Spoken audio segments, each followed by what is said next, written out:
Congratulations! You reached the 1 millionth video about the Helios 44-2. But this one will be very interesting. Stay tuned.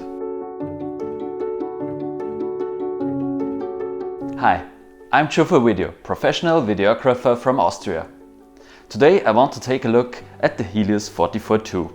The Helios 44 is a 58mm f2 lens made in Russia from the 60s till the 80s and was very popular amongst photographers. You can get this lens very cheap.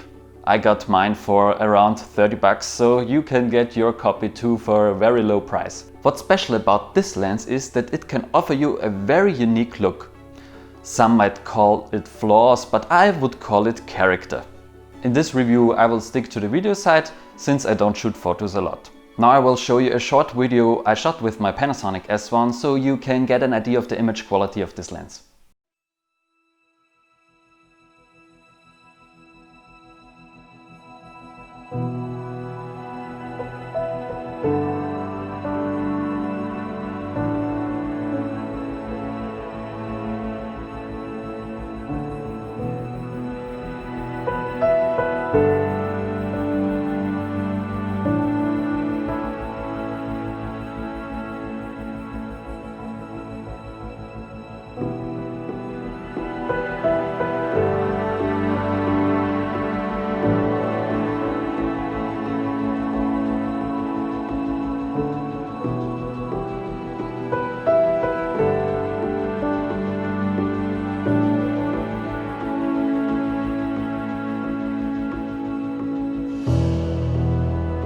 This lens has an M42 mount, but I adapted it to AF.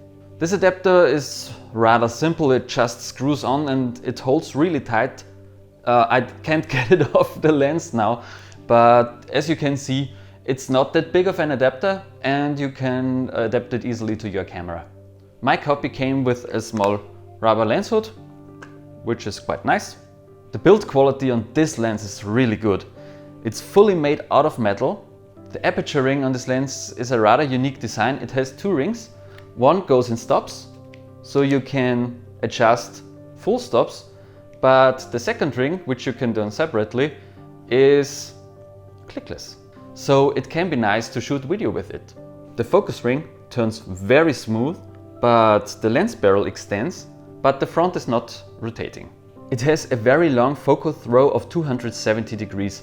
Which can be nice, but for a single shooter I think it's cumbersome to use such a long focus throw. I much prefer the 90 degrees on most photographic lenses. It's a vintage lens, therefore you get the mostly desired vintage look that you get from these old lenses. The Helios 44 is a very popular lens amongst videographers. Since it has a long manual focus throw and it's really cheap, it's a great lens to start with. This is a full frame lens. For Super 35 this is a very telephoto, and on full frame it's still a little bit telephoto but more to the normal side. Let's talk about image quality. The image quality on this lens is interesting, I would say. When we look at sharpness, the center sharpness is okay at f2, gets much better f2.8, also the contrast gets much better. The image gets even sharper at f4, f5.6 and f8. From f8 to f11 I don't see much of a difference, but at f16 the image gets soft due to diffraction.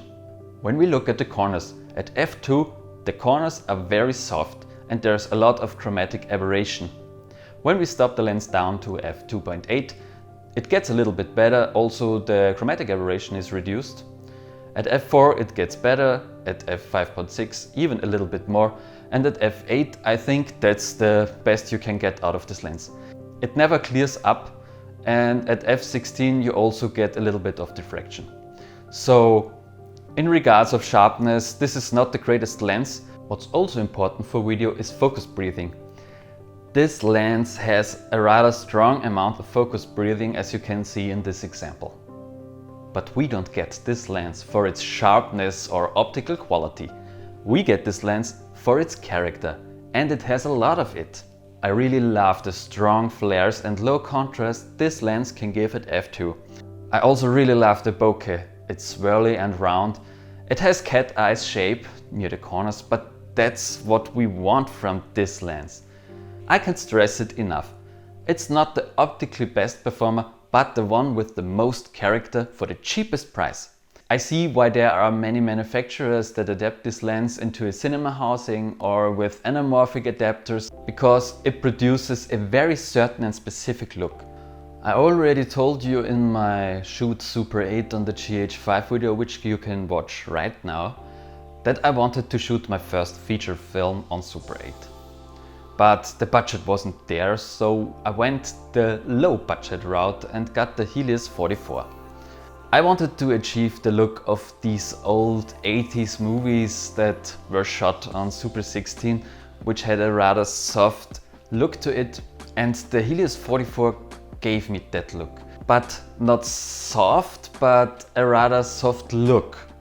I know it sounds confusing, but when you adapt this lens to your camera, you will see what I mean. It doesn't have that overly sharpened digital look that you get from a Zeiss Prime or the Sigma Art lenses, but a very dreamy look, and that's what I was after. And if you want that look too, this is the lens to go. As you can already tell, I really love this lens, and there is a lot to love about it. It's really cheap, it has a lot of features many videographers will love, and it has a very dreamy and vintage look. So if you want to get started with vintage lens adapting or just want to play around with a cheap lens, this lens is the way to go. And what about you? Do you own this lens, or are you considering adapting vintage lenses? What vintage lenses do you think I should look next? Let me know in the comments below. And if you like this video, I would really appreciate if you would hit that subscribe button, the notification bell, and give me a thumbs up. I hope you have a nice day and create something extraordinary.